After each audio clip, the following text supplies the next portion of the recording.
সৌমিত্র কি বলবে? নিউ টাউনে নাবালিকাকে ধর্ষণ করে খুনের ঘটনায় গ্রেপ্তার করা হয় ই রিকশা চালক সৌমিত্র রায়কে। পুলিশ সূত্রে জানা গেছে, মায়ের সঙ্গে বচসার পর বাইরে বেরিয়ে যায় নাবালিকা। দীর্ঘক্ষণ বাইরে থাকার পর রাত্রি 12টা নাগাদ জগৎপুর 7 নম্বর এলাকা থেকে ওই নাবালিকা তার গৌরাঙ্গনগরের ঠিকানার বাড়িতে যাবে বলে উঠেছিল এই সৌমিত্রেরই ই রিকশায়।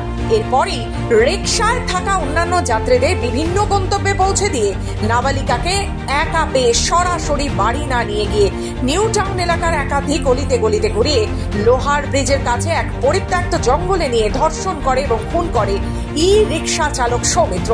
সিসিটিভি ফুটেজের পাশাপাশি আরো অন্যান্য টেকনিক্যাল এভিডেন্সের ওপর ভিত্তি করে 9 তারিখ ভোর রাতে প্রথমে আটক করা হয় সৌমিত্রকে।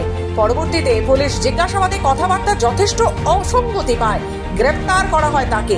গত সোমবার অভিযুক্ত সৌমিত্র রায়কে বিএনএস 103-1 এবং 65-1 এবং পক্সো 6 ধারায় দোষী সাব্যস্ত করেন বারাসাত জেলা পক্সো আদালতের বিচারক। আজ তার আমৃত্যু যাবজ্জীবন কারাদণ্ড উপরোক্ত 3টি ধারায় মোট 1,50,000 টাকা অনাদায়ে 15 বছর অতিরিক্ত জেল হেফাজতের নির্দেশ দিয়েছেন বিচারক।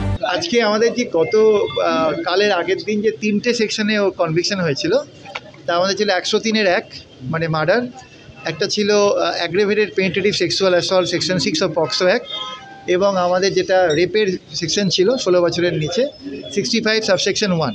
এই 3টে সেকশনের মধ্যে 103-এ মানে মার্ডার 103-1-এ ওকে লাইফার দিল, মানে যতদিন বেঁচে থাকবে ততদিন। সেকশন 6 পক্সো অ্যাক্টে যতদিনও বেঁচে থাকবে ততদিন পর্যন্ত থাকবে। আর আমাদের 65-1-এ 20 বছর দিল, এবং ওর 3টে সেকশন মিলিয়ে 50,000 টাকা করে টোটাল 1.5 লাখ টাকার ফাইন। আর ডেফিনেটলি লিগাল এডে ভিকটিমের কম্পেনসেশনের কথাটা বলা আছে। ওই লাইফ ইমপ্রিজনমেন্ট দিয়েছে সেকশন 6 পক্সো অ্যাক্টে, সেকশন 6 পক্সো অ্যাক্টে ওকে লাইফ ইমপ্রিজনমেন্ট দেওয়া হলো আর 50,000 টাকা জরিমানা।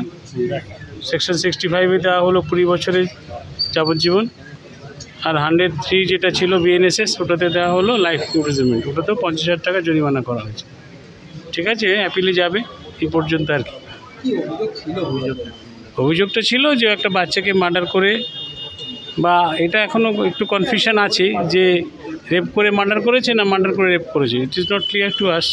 So what ever maybe prosecution এটা প্রুভ করছে যে ওর মধ্যে ইনভলভ ছিল, তাই ওকে শাস্তি দেওয়া হয়েছে।